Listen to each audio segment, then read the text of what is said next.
লোককে যেভাবে হত্যা করা হলো, আজকে সেই হত্যার 1 মাস।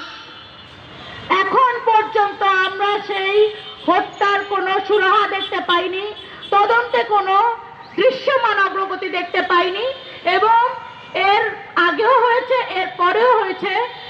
নির্বাচন জড়িত অনেকগুলা খুন হয়েছে। আমাদের ঢাকায় বিএনপির মুসাফিরকে হত্যা করা হয়েছে, জামাতের জামাল উদ্দিনকে হত্যা করা হয়েছে, তারপরে তিতুমির কলেজের 2টো ছাত্রকে হত্যা করা হয়েছে। সবই এই রাজনৈতিক কারণে, কিন্তু কোনোটারই বিচার হচ্ছে না। এই বিচারহীনতার সংস্কৃতি, যেটা আমাদের এই ফ্যাসিজমের একটা মার্কার, সে বিচারহীনতার সংস্কৃতি কেন এখনো থাকবে? আপনারা কি তাহলে পারছেন না? না পারলে পারতে হবে, পারেন। যে কোনো ভাবে আপনারা দরকার হলে আপনার লোকবল বাড়ান। আপনারা যে একা পারছেন না, আরেকজন লোক নেন, আরেকজন উপদেষ্টা নেন, কিন্তু এইভাবে আমাদের স্বপ্নগুলোকে ভেঙে দিয়েন না। নতুন প্রজন্ম যে একটা উৎসব মুখর নির্বাচন দেখতে চাচ্ছে, আপনাদের আইন শৃঙ্খলার যে পরিস্থিতি, উৎসব মুখর নির্বাচন আর আমরা দেখব না।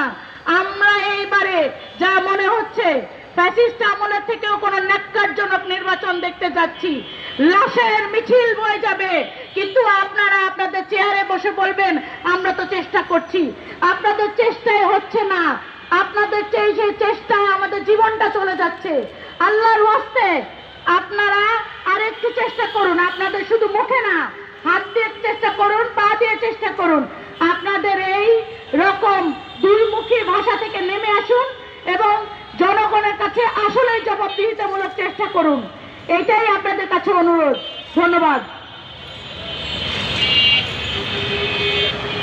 আজকের মানববন্ধন কর্মসূচিতে সভাপতির বক্তব্য রাখবেন